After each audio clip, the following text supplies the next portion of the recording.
मित्रांनो, तुमचं पुन्हा एकदा GB स्टोरी टेलर या यूट्यूब चॅनलवर स्वागत आहे। आजच्या आपल्या गोष्टीचं नाव आहे गावाकडची भूतं। लेखक यश मास्कर। पण गोष्ट सुरू करण्याआधी जर कोणी या चॅनलवर पहिल्यांदाच आलेले असाल तर त्यांनी या चॅनलला सबस्क्राईब करायला विसरू नका। चला तर मग अजिबात वेळ न घालवता गोष्टीला सुरुवात करूया।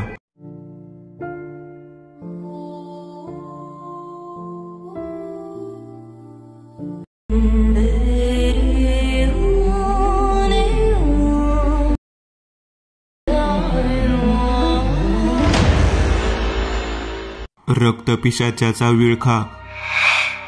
सूर्याला क्षितिजाला पोहोचलेले पाहून माधूने आपल्या हातातली कुऱ्हाड खाली जमिनीवर टाकली आणि दुपारपासून भर उन्हात जंगलात हिंडून जमा केलेली लाकडं गोळा करायला घेतली। माधू हा एक लाकूड तोड्या। तो दररोज जंगलात जाऊन जंगलातली सुकलेली लाकडं गोळा करून गावात आणून विकायचे काम करायचा, ज्यातून त्याला पोटासाठी 4 वेळेचं जेवण मिळण्याइतपत मोबदला मिळायचा। माधू हा त्याच्या गावचा सर्वात गरीब माणूस। त्याचं घर सुद्धा मोडकळीस आलेलं। त्याच्या घरी तो एकटाच राहणारा। बाकी घरात बाई माणसं कोणीच नव्हतं। पण एवढं असतानाही माधू आपल्या कामात समाधानी होता। त्याचा स्वभावही खूप शांत। गावात कुणाशी त्याचं जास्त बोलणं होत नसायचं, कारण माधूला तेवढा वेळच नसायचा। तो नेहमी जंगलातच सुखी लाकडं गोळा करण्यात व्यस्त असायचा। त्या दिवशी सुद्धा तो जंगलात लाकडं गोळा करायला गेला। त्या दिवशी त्याला रोजच्यापेक्षा जास्त सुखी लाकडं मिळाली होती। माधूने पटपट सर्व लाकडे गोळा केली आणि आपल्या डोक्यावर त्या लाकडांची मोळी घेऊन गावाच्या दिशेने निघाला। आता अंधार पडायला सुरुवात झाली होती। सूर्य सुद्धा क्षितिजाखाली जाऊन खूप वेळ झाला होता। बघता बघता सर्वत्र अंधार पडू लागला। माधू मात्र एका हातात कुऱ्हाड घेऊन आणि एका हाताने डोक्यावरची लाकडांची मोळी सांभाळत गावच्या दिशेने चालला होता। माधूला घरी पोहोचायला आज खूपच उशीर झाला होता, पण माधूला त्याचं काहीच पडलेलं नव्हतं। तो फक्त गावात जाऊन त्याने गोळा केलेली लाकडं विकण्याच्या विचारातच हरवला होता। मात्र थोड्या वेळातच आपल्या चारी बाजूला अंधार पडलेले पाहून माधू आपल्या विचारातून बाहेर पडला। माधूने आता आपली पावलं पटापटा गावाच्या दिशेने टाकायला सुरुवात केली। वाटेत येणारे दगडगोटे व काटे तो चुकवत चालला होता, परंतु अंधाराने आपली काळी सावली सर्वत्र पसरवली होती। त्यामुळे मधूला त्याच्या पायाखालची जमीन सुद्धा दिसत नव्हती। तरी सुद्धा चांदण्याच्या प्रकाशात पायाखालची जमीन शोधत माधू चालला होता। अंधार मात्र जंगलाची भयानकता आणखीनच वाढवू पाहत होता। मध्येच सुटणारा हलका थंडगार वारा अंगावर शहारा आणीत होता। त्यातच रातकिड्यांचा किरकिर असा आवाज आपण जंगलात एकटेच आहोत याची जाणीव माधूला करून देत होता। पण माधू तसा धाडसी होता, त्यामुळे तो न घाबरता त्या वाटेने चालला होता। खूप वेळ झाल्यानंतर त्याच्या लक्षात आले की तो गावचा वाट चुकला आहे। आता काय करावे हेच माधूला कळत नव्हते। त्याने सोबत कंदील सुद्धा आणला होता। इतक्या भयान काळोखात गावची पायवाट शोधणे त्याला शक्य होणार नव्हतं। त्यात त्याच्या चारही बाजूंनी नुसती घनदाट गर्द झाडी। अखेर माधूने गावची पायवाट पुन्हा शोधायचे ठरवले आणि पुन्हा चालू लागला। माधू चालून चालून खूप थकला होता आणि दुपारभर जंगलात हिंडून हिंडून त्याच्या पोटात कावळे ओरडू लागले होते। तेवढ्यात त्याला समोरच्या गर्द झुडपांमधून कोणाचे तरी लाल डोळे चमकताना दिसले। ते डोळे माधूलाच पाहत होते। आता माधू भीतीने पार घामाघूम झाला होता। त्याने कसलाच विचार न करता तिथून पळ काढला। माधूच्या मागे दुसरं कोणीतरी धावत येत होतं। माधूच्या हे लक्षात येताच स्वतःला वाचवण्यासाठी माधू मिळेल तिथनं धावू लागला। खूप वेळानंतर त्याच्या मागून येणारा तो धावण्याचा आवाज बंद झाला। माधूने मागे वळून पाहिले तेव्हा त्याच्या मागे कोणीच नव्हते। माधूने धावताना जमा केलेल्या लाकडांची मोळी सुद्धा वाटेतच कुठेतरी टाकून दिली. माधू खूप थकला होता. त्याला खूप तहानसुद्धा लागली होती. दुपारपासून जंगलात राबत असताना त्याच्या पोटात पाण्याचा एक थेंबही गेला नव्हता. त्याने आजूबाजूला नजर फिरवून पाहिले तेव्हा तो एका मोकळ्या सपाट जागेत होता. माधू तिथेच एका दगडावर जाऊन बसला आणि आपल्या गळ्यातल्या फडक्याने चेहऱ्याला आलेला घाम पुसू लागला. खूप वेळ तो तिथेच बसून राहिला. तो घडलेला सारा प्रकार आठवत होता आणि घरी कसं जायचं याचा विचार करीत होता. अचानकपणे त्याच्या कानावर कुणाच्या तरी बोलण्याचा आवाज पडला. त्याने पुन्हा आपल्या आजूबाजूला नजर फिरवली तेव्हा त्याला समोरच्या एका पिंपळाच्या झाडाखाली 3 माणसं शेकोटी पेटवून बसलेली दिसली. तो कसलाच विचार न करता धावत त्या पिंपळाच्या झाडाजवळ जाऊन पोहोचला, पण तिथे कोणीच नव्हतं. त्याने पाहिलेली ती माणसं आणि त्यांनी पेटवलेली ती शेकोटी सुद्धा तिथे नव्हती. तो पुन्हा नीट आठवू लागला, पण तिथे त्यांच्याशिवाय दुसरं कोणीही नव्हतं. माधू आपले दोन्ही हात आपल्या कपाळावर मारत आपल्या नशिबाला दोष देत त्या पिंपळाच्या झाडाखालीच एका दगडावर बसला. अचानक त्याच्या समोर 3 माणसे येऊन उभी राहिली. ती माणसे दिसायला पायापासून ते वरपर्यंत पांढरी शुभ्र आणि निस्तेज चेहऱ्याची आणि डोळ्यांच्या बाहुल्या एकदम बारीक आणि पांढऱ्या शुभ्र दिसत होत्या. माधू त्यांना पाहून चटकन तेथून उठला. भीतीने माधूच्या हातापायांना कंप सुटला होता. त्याने त्यांच्या पायाकडे पाहिले तेव्हा त्यांचे पाय माधूला उलटे दिसले. हे पाहताच माधू तिथून पळू लागला आणि एका अज्ञात झाडाखाली येऊन थांबला. माधू भीतीने पार घामाघूम झाला होता आणि अजूनही त्या तिघांचे चेहरे आठवून थरथर कापत होता. माधूच्या लक्षात आले की तो या जंगलातील भूतांच्या विळख्यात सापडला आहे. माधू आपल्या घाबरलेल्या डोळ्यांनी पुन्हा आपल्या आसपास नजर फिरवून पाहू लागला. त्याला त्याच्या चारी बाजूला फक्त भीतीचं सावटच दिसत होतं. त्याला काहीच कळत नव्हतं की इथून बाहेर कसं पडायचे. इतक्या त्याने मनात ठरवले की पुन्हा एकदा गावात जायची पायवाट शोधायची. हे काम जरा कठीणच होतं. संपूर्ण अंधारलेल्या जंगलातून गावची पायवाट शोधणे म्हणजे गवतात हरवलेली एखादी सुई शोधण्यासारखं होतं. परंतु माधूने मनाशी खूनगाठच बांधली आणि पुन्हा एकदा गावात जायची पायवाट शोधू लागला. माधू जंगलात हिंडून पार थकला होता. त्याने अख्खे जंगल पालतं घातलं, पण त्याला काही गावात जायची वाट सापडली नाही.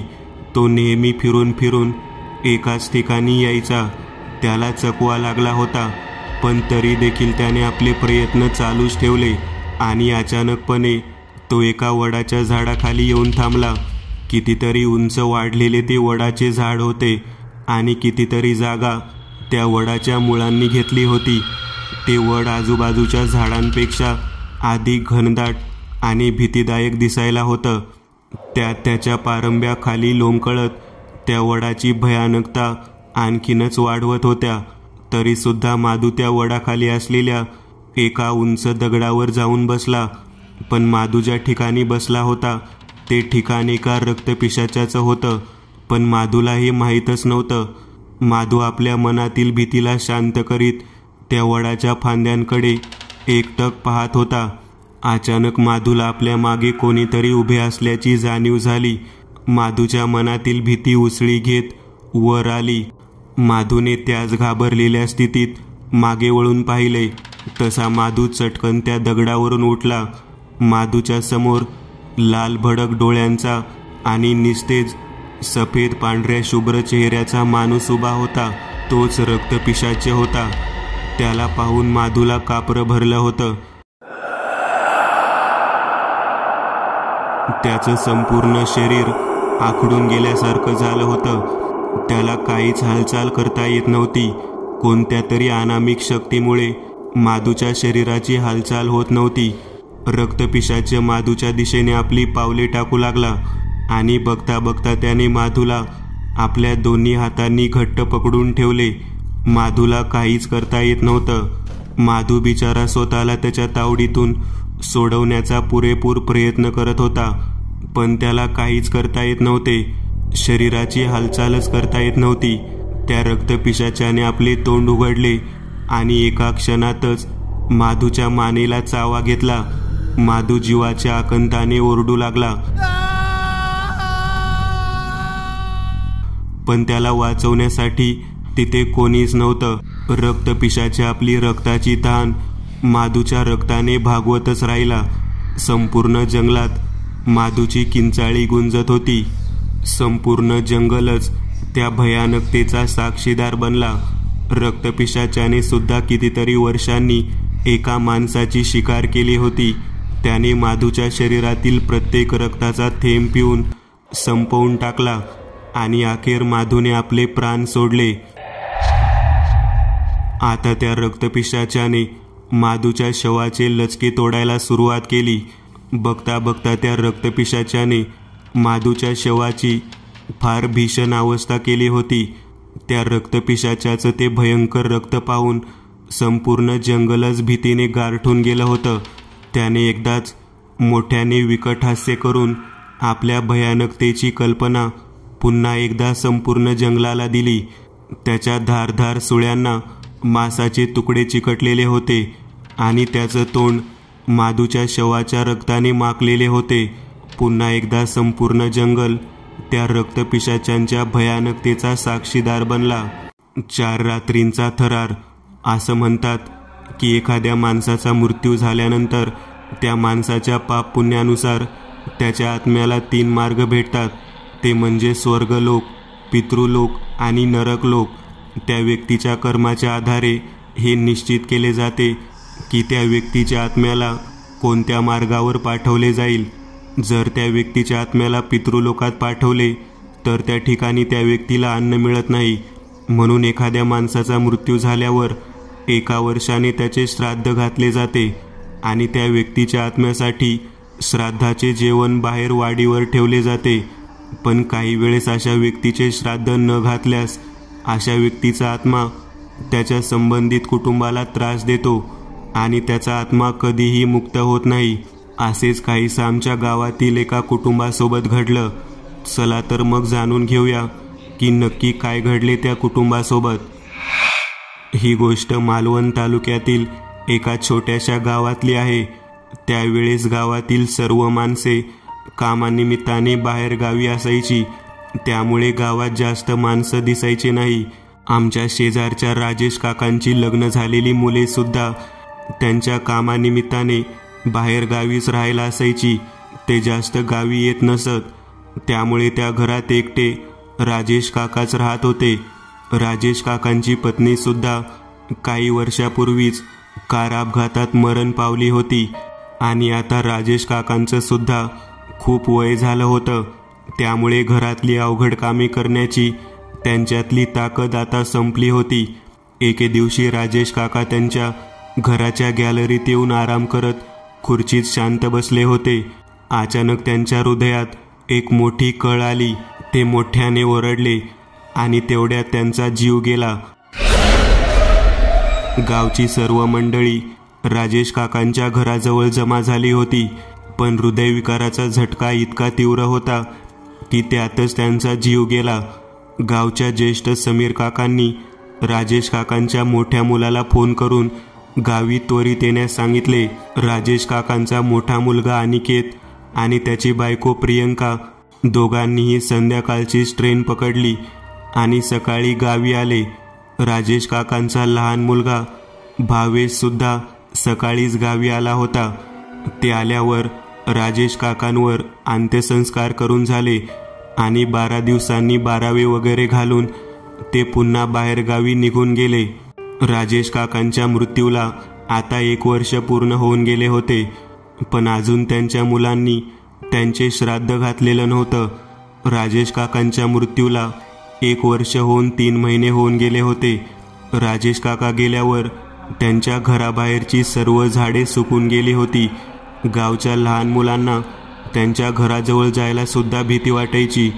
गावच्या लोकांना राजेश काकांच्या घराजवळून जाताना राजेश काका असल्याचे भास व्हायचे. रात्री तर गावच्या बऱ्याच लोकांनी राजेश काकांच्या आत्म्याला त्यांच्या घराच्या गेटजवळ उभे असलेले पाहिले होते. त्यामुळे गावातला कोणीही त्यांच्या घराजवळून जास्त जात नसे.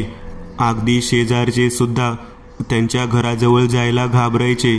आता राजेश काकांच्या मृत्यूला जवळजवळ 2 वर्ष पूर्ण व्हायला आली होती. त्यावेळी थंडीचे नुकतेच दिवस सुरू झाले होते. रात्री आमच्या घराच्या अंगणात शेकोटी पेटवायचा कार्यक्रम व्हायचा. त्यासाठी आजूबाजूच्या शेजारचे अभय काका, समीर काका आणि त्यांची 2 मुले आणि कल्याणी काकू, जान्हवी काकू, सुबोध असे सर्व आमच्या घराच्या अंगणात एकत्र जमायचे. त्यानंतर आमच्या शेकोटीभोवती बसून गप्पा रंगायच्या. त्या दिवशी सुद्धा आम्ही गप्पा मारत खूप उशिरापर्यंत होतो. रात्रीचे 10 वाजून गेले होते. अचानक आमच्यातल्या कल्याणी काकूंचे लक्ष राजेश काकांच्या घराकडे गेले. तशा त्या चटकन उठल्या. त्यांना जागेवरून उठलेले पाहून आम्ही सुद्धा उठलो. आम्ही काही विचारण्याच्या अगोदरच कल्याणी काकूंनी राजेश काकांच्या घराकडे हात दाखवत इशारा केला. तेव्हा आम्ही पाहिले की राजेश काकांच्या घराचे दिवे चालू बंद होत होते. हे पाहून आम्हाला आधी वाटले की घरी राजेश काकांचा मोठा मुलगा आला असेल, पण त्याच्या दुसऱ्या दिवशी आम्हाला कळालं की राजेश काकांच्या घरी कुणीच नव्हते आलं. आम्ही काही विचारण्याच्या अगोदरच कल्याणी काकूंनी राजेश काकांच्या घराकडे हात दाखवत इशारा केला.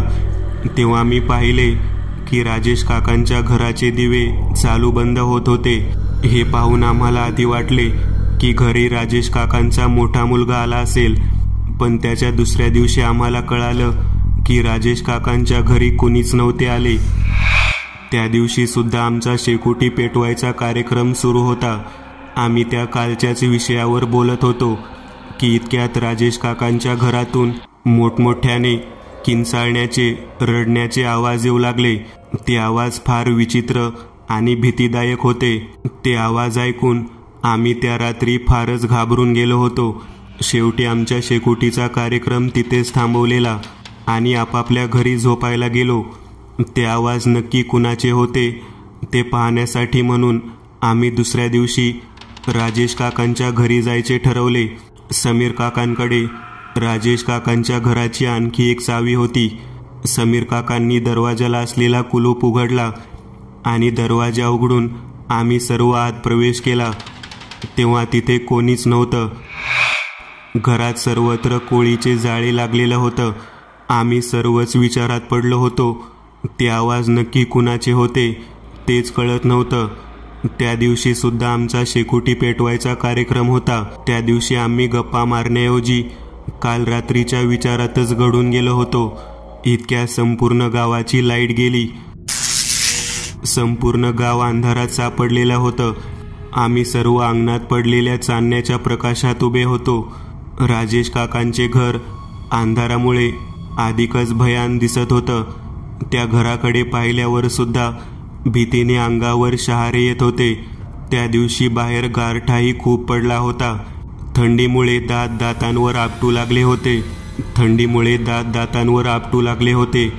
तरी सुद्धा आम्ही अंगणातच उभे होतो. अचानक राजेश काकांच्या घराचा लाईट लागला. आम्हाला वाटले की अख्ख्या गावची लाईट आली असेल, पण गावात इतर कोणाच्याही घरी लाईट आला नव्हता. मुळात लाईट आलाच नव्हता. संपूर्ण गाव अंधारात सापडलेले असताना फक्त राजेश काकांच्या घरी लाईट कसा आला हे पाहण्यासाठी म्हणून आम्ही त्या घराच्या दिशेने जायला लागलो. इतक्यात राजेश काकांच्या घराचे दिवे चालू बंद व्हायला लागले. तरी सुद्धा आम्ही गेटजवळ गेलो, पण गेट उघडणार तेवढ्यात घराची दारे, खिडक्या मोठमोठ्याने उघडझाप करू लागल्या. आम्ही खूप घाबरलो. अचानकपणे मोठमोठ्याने विचित्र आवाजात रडण्याचा आवाज येऊ लागला.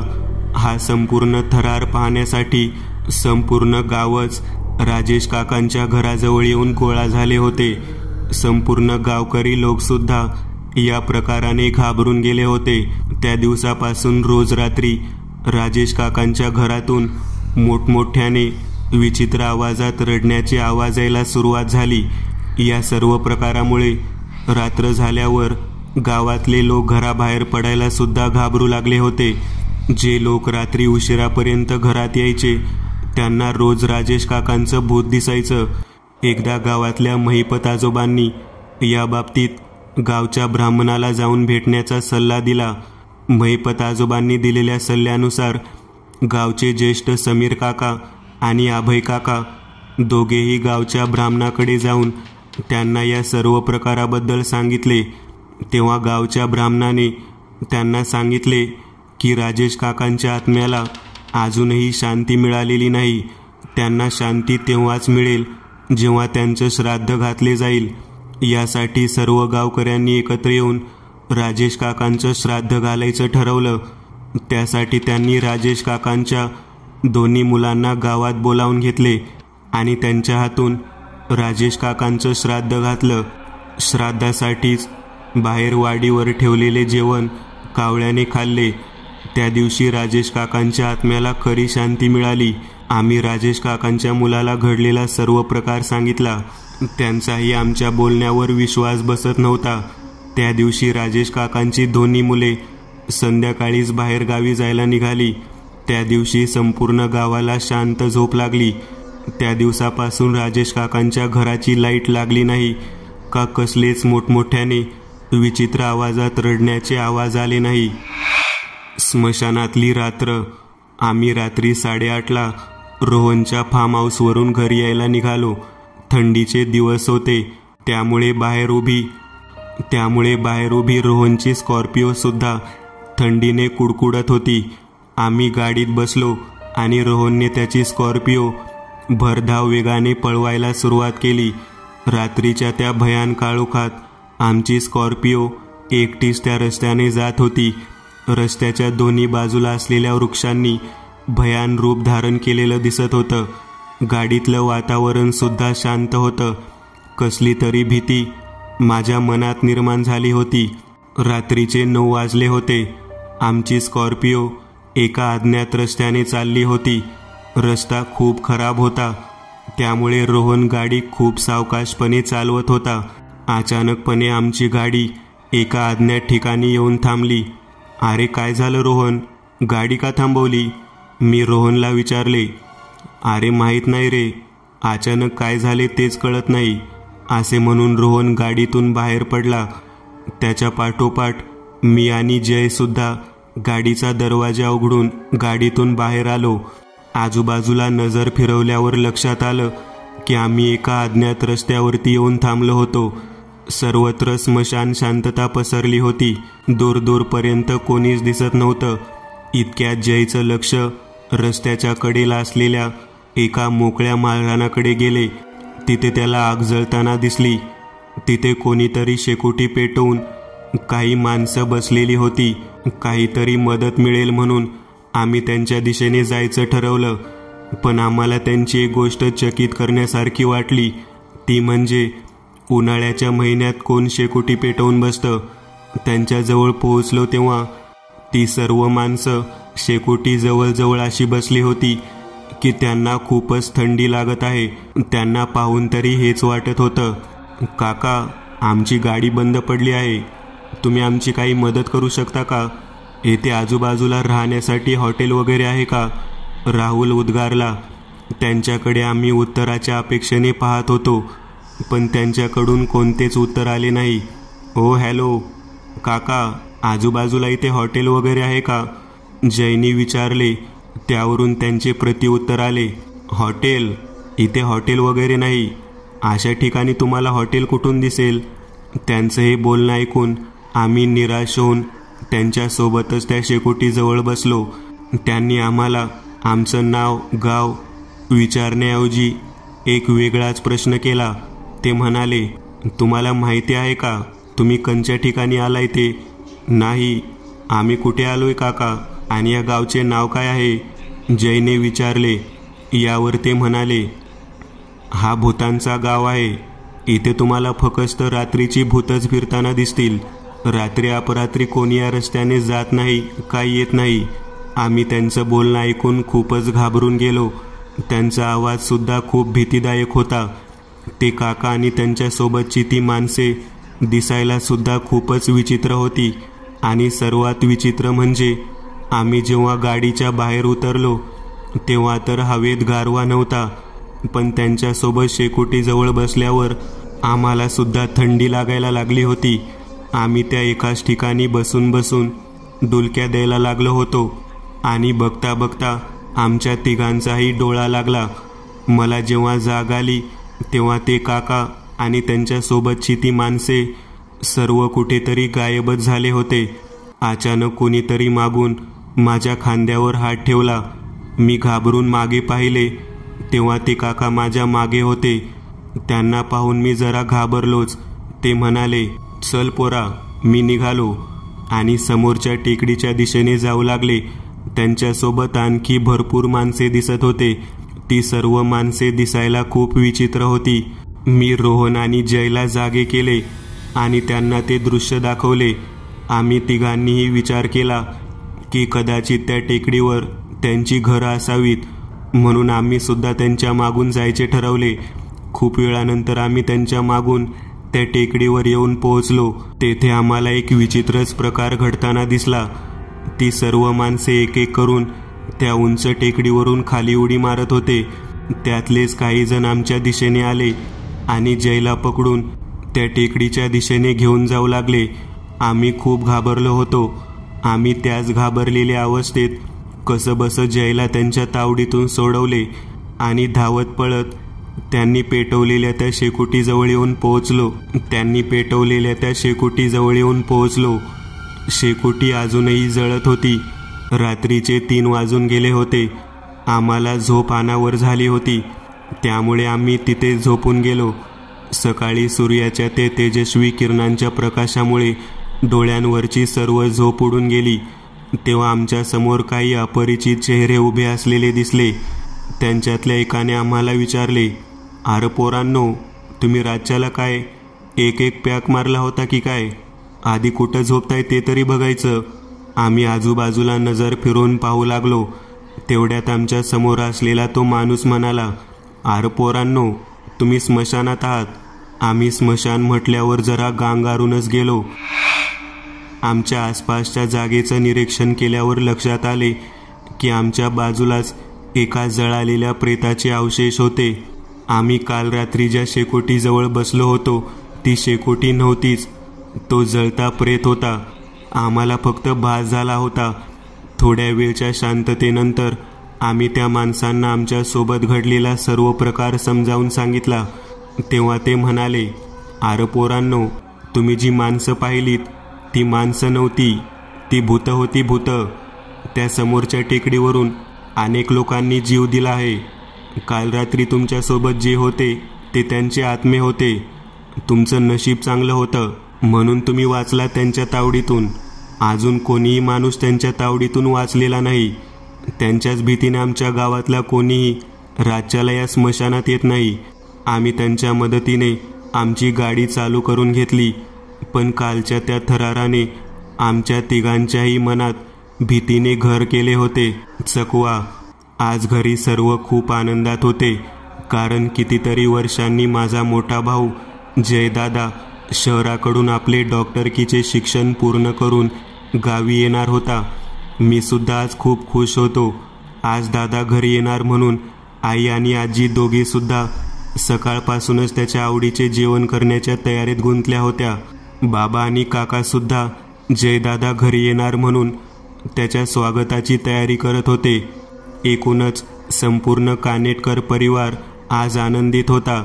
बघता बघता सकाळची दुपार कधी झाली कळलंच नाही. दादा येणार म्हणून सर्व सकाळपासून कोणत्या ना कोणत्या कामात गुंतले होते. सकाळपासून घरात नुसतं धामधुमीचं वातावरण होतं, पण सकाळचा सूर्य माथ्यावर येऊन ठेपला होता तरी दादाचा काहीच पत्ता नव्हता. अजून दादा घरी कसा आला नाही म्हणून त्यांच्या काळजीने आईचा जीव भांड्यात पडला होता. दादाला तर दुपारपर्यंत घरी पोचायला पाहिजे होतं, पण दादाचा काहीच पत्ता नव्हता. आता घरी सर्वांना त्याची काळजी वाटू लागली होती. तेव्हा आजीने बाबांना जयदादाला फोन लावायला सांगितले. बाबा जयदादाच्या काळजीने त्याला फोन लावायचेच विसरून गेले होते. इतक्यात बाबा दादाला फोन करणार की जयदादाचाच फोन बाबांच्या फोनवर आला. बाबांनी तो कसलाच विचार न करता पटकन उचलला आणि आपल्या कानाला लावला. हॅलो बाबा. अरे जय बाळा, तू अजून घरी कसा पोहोचला नाहीस?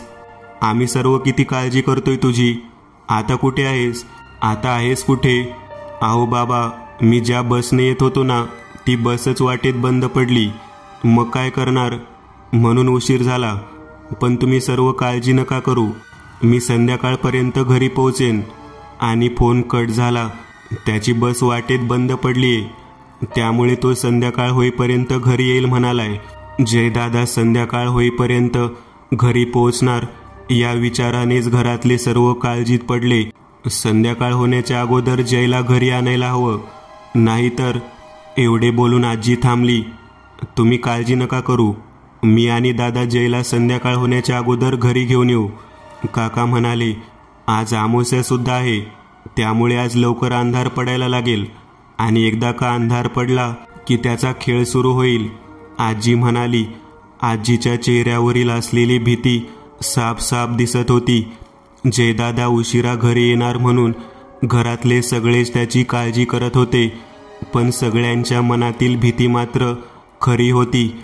सगळ्यांचे दुपारचे जेवण करून झाल्यावर मज घरातल्या घड्याळाकडे नजर गडवून बसले. काका तर 4 कधी वाजतायत आणि काका व बाबा केव्हा जयदादाला सुखरूप घरी आणतायत असं झालं होतं. अखेर संध्याकाळचे 4 वाजले. काका आणि बाबा दादाला आणायला निघाले. दोघेही चहा न घेताच लगबगीने गावाबाहेरच्या बसस्टॉपजवळ निघाले.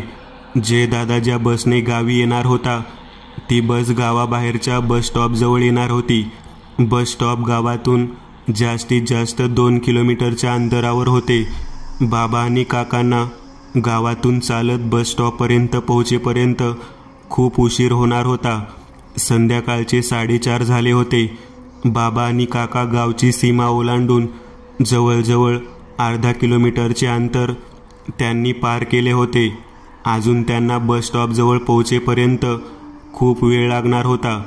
बस संध्याकाळी 5 वाजेपर्यंत बसस्टॉपला येणार होती. दोघांनी आपल्या चालण्याचा वेग वाढवला. इकडे घरी आजी आणि आई दोघीही जयदादाच्या घरी येण्याच्या चिंतेत होत्या. दोघांच्याही मनात कसली तरी भीती उसळ घेत होती. आई तर परमेश्वराला हात जोडून दादा सुखरूप घरी यावा म्हणून प्रार्थना करीत होती. घड्याळात संध्याकाळचे 5:15 झाली होती. दादा ज्या बसने गावी येणार होता, ती बस गावाबाहेरच्या बसस्टॉपजवळ येऊन थांबली. बसचा दरवाजा उघडून जयदादा बसमधून खाली उतरला. बसमधून दादा खाली उतरताच बस आपल्या पुढच्या स्टॉपला निघून गेली. जयदादा खांद्याला अडकवलेली बॅग हातात घेऊन रस्त्याच्या एका कडेला उभा झाला आणि बाबा व काकांच्या येण्याची वाट बघू लागला. अंधार पडू लागला होता. कसेबसे बाबा आणि काका बस स्टॉपला पोहोचले. समोर जयदादाला पाहून दोघांच्याही जीवात जीव आला. दादाने हातातील बॅग जमिनीवर टाकून दोघांनाही घट्ट मिठी मारली. कितीतरी वर्षांनी जयदादाला आपल्या डोळ्यांसमोर पाहून बाबांनी दादाला आपल्या छातीशी कवटाळले. पण अंधाराची भीती जाणून काकांनी तिथून लवकरात लवकर घरी पोहोचायचे बाबांच्या लक्षात आणून दिले. काकांनी दादाच्या हातातील बॅग आपल्या हातात घेतली आणि पटपट घराच्या दिशेने पावले टाकण्यास सुरुवात केली. तरी अंधार खूप झाला होता. गावात जायच्या रस्त्याने खूप भयान रूप धारण केलं होतं. बाबांनी आपल्या फोनची टॉर्च चालू केली. संध्याकाळचे फक्त 7:30 झाले होते, पण आज लवकरच अंधार पडलेले पाहून जयदादा आश्चर्यचकित झाला. पण त्याला ते सायन्स वाटलं, परंतु त्याला वाटत होतं तसं नव्हतं. याची प्रचिती त्याला लवकरच येणार होती. रस्त्याच्या आजूबाजूला असलेल्या वृक्षांनी भयान रूप धारण केलं होतं. आज अमावस्या पण होती आणि प्रत्येक अमावस्येला त्या रस्त्याचे रूप बदलायचे. संध्याकाळ जरी असली तरी रात्रच दिसायची. रस्त्याने चाललोय तो रस्ता सुद्धा कधी मधी गायब व्हायचा आणि माणूस भलत्याच रस्त्याला येऊन पोचायचा. हे सर्व बाबा आणि काकांना आधीच ठाऊक होतं, त्यामुळे त्यांच्या मनात आधीच भीती जागी झाली होती. पण जयदादाला यातलं काहीच माहिती नव्हतं. त्याच्या मनात त्या रस्त्याबद्दल कोणतीच भीती नव्हती. तो तर बिनधास्त त्या रस्त्याने चालला होता. बाबा आणि काकांना चालून खूप वेळ झाला होता. आतापर्यंत तर ते गावात पोहोचायला पाहिजे होते, पण रात्रीचे 7:45 झाले तरी ते त्याच रस्त्याने चालले होते. काकांना हळूहळू शंका यायला लागली होती, पण ते काहीच न बोलता रस्त्याने चालतच राहिले. काही वेळाने बाबांच्याही मनात शंकेची पाल चुकचुकली.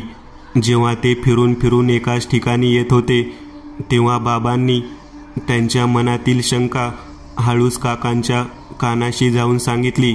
काकांनीही बाबांना त्या चकवा लागल्याचे सांगितले. त्या दोघांना हळू आवाजात एकमेकांशी बोलताना पाहून दादाने विचारले, तुम्ही काय बोलताय? काही नाही, तू चल, बाबा म्हणाले. काही वेळाने जयदादाच्या लक्षात आले की ते एकसारखे फिरून फिरून एकाच ठिकाणी येत आहेत. याबद्दल त्याने काकांना विचारले. काकांनी क्षणभर विचार केला, पण नंतर भीती वाढते हे लक्षात घेऊन त्यांनी त्या रस्त्याबद्दल सर्व खरं खरं दादाला सांगून टाकले. पण जयदादा त्यावर विश्वास ठेवायलाच तयार नव्हता. बाबांनी त्याला खूप समजावलं, पण त्याचा काही यावर विश्वासच बसत नव्हता. अखेर बाबांनी त्याच्या बोलण्याकडे दुर्लक्ष केले. इकडे घरी आई तिघेही अजून घरी आलेले नाहीत म्हणून त्यांची काळजी करत बसली होती. आजी सुद्धा देवघरात जपमाळेने जप करत बसली होती. दोघांच्याही मनातील भीती आणि काळजी दोन्ही दिसत होत्या. रात्रीचे 9 वाजले होते आणि अजूनही त्यांना रस्ता सापडत नव्हता. ते केव्हापासून एकाच रस्त्याने चालले होते. ते चालून चालून खूप थकले होते. इतक्यात ते ज्या रस्त्याने चालले होते त्या रस्त्याच्या ऐवजी ते दुसऱ्याच एका जंगलाच्या वाटेवर येऊन उभे होते. जयदादा गोंधळून गेला. त्याला त्याच्या डोळ्यांवर विश्वासच बसत नव्हता. बाबा आणि काका सुद्धा खूप घाबरले. तिघांनाही आता काय करायचं हेच कळत नव्हतं. आजूबाजूला नुसतं घनदाट जंगलच दिसत होतं. रस्ता कुठेच दिसत नव्हता. शेवटी तिघांनीही पुन्हा रस्ता शोधायचा असे ठरवले. सर्वात पुढे बाबा, त्यांच्या मागे दादा आणि दादाच्या मागे काका असे तिघेही एकापाठोपाठ चालत त्या जंगलातून पायवाट काढत चालू लागले. अचानकपणे काकांना त्यांच्या मागून कोणीतरी चालत येत असल्याचा भास झाला.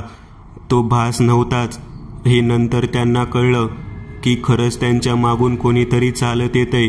तेव्हा त्यांनी हे बाबांना सांगितले. बाबांनी त्यांना मागे न पाहता सरळ चालत राहायला सांगितले. खूप वेळानंतर त्यांच्या मागून येणारा आवाज बंद झाला. तिघेही चालून खूप थकले होते म्हणून तिघेही एका ठिकाणी थोडा वेळ उभे राहिले. अचानक बाबांना त्यांच्या फोनच्या टॉर्चच्या प्रकाशात कुणाची तरी सावली दिसली, जी त्यांच्यापैकी कुणाचीच नव्हती. बाबांनी दादा आणि काकाला तेथून पाहायला सांगितले. तिघेही घाबरून तिथून पळत सुटले. तसे त्यांच्या मागून कुणाच्या तरी हसण्याचा विचित्र आवाज येऊ लागला. तिघेही मागे न बघता धावतच होते. तो आवाज हळूहळू त्यांच्या जवळ येण्याचा प्रयत्न करीत होता. आता तिघांनीही वाटेतले काटे तोडत मोडत वाटेत येणारे दगडगोटे चुकवत वेगाने धावायला सुरुवात केली. काका हातातली बॅग सांभाळत धावत होते, तर बाबा आपल्या पायातली चप्पल तुटेपर्यंत धावत होते. अखेर तिघेही धावत पळत एका सपाट माळरानावर येऊन पोहोचले. त्यांच्या समोरच एक भली मोठी भिंत उभी होती. ते त्या भिंतीजवळ गेले तेव्हा त्यांच्या लक्षात आलं की ते त्यांच्या ग्रामदेवतेच्या मंदिराजवळ येऊन पोहोचले आहेत. हे समजल्यावर तिघांच्याही जीवात जीव आला. त्यांच्या मागून येणारा तो आवाज सुद्धा आता बंद झाला होता आणि आता दादाला सुद्धा कळून चुकलं होतं की विज्ञानाच्याही पलीकडे काहीतरी अमानवी अशी शक्ती असते. त्या रात्री तिघेही खूप उशिरा थकलेल्या अवस्थेत घरी पोहोचले. आईने तिघांनाही घरात घेतले. नंतर त्यांनी त्यांच्यासोबत घडलेल्या तो सर्व प्रकार आजीला सांगितला. तेव्हा आजीने त्यांना सांगितले की त्यांच्या मागे चकवा लागला होता. लहानपणी आजीच्या तोंडून भूतांच्या अनेक गोष्टी ऐकल्या होत्या. त्यापैकी एक चकव्याची ही गोष्ट ऐकली होती. चकवा हा सहसा गावच्या वेशीबाहेर जाणाऱ्या रस्त्याला तसेच जंगलातील अनेक वाटांवर आपल्या असण्याची प्रचिती तेथून येणाऱ्या जाणाऱ्याला करून देत असतो. तो त्याच्या वाटेने जाणाऱ्या व्यक्तीची बऱ्याच वेळा वाट चुकवतो आणि असे म्हणतात की सकाळ होईपर्यंत त्या व्यक्तीला योग्य रस्ता सापडत नाही. मित्रांनो, आज पुरतं एवढंच. तुम्हाला जर काही गोष्ट आवडली असेल तर नक्की लाईक करा. तुमच्यापैकी बरेचसे जण व्हिडिओ लाईक न करताच पळून जातात, पण हा जर व्हिडिओ तुम्ही लाईक केला तर मला जरा बरं वाटेल आणि असेच भारी भारी व्हिडिओ बनवायची माझ्यात एनर्जी येईल. त्यामुळे नक्की लाईक करा आणि अजूनही कोणी या चॅनलला सबस्क्राईब केलेलं नसाल तर लगेच सबस्क्राईब करून टाका आणि बाजूची घंटी ती मात्र दाबायला विसरू नका. देवाची घंटी आहे ती. चला तर मग पुन्हा भेटूया अशीच एक आगळी वेगळी गोष्ट घेऊन पुढच्या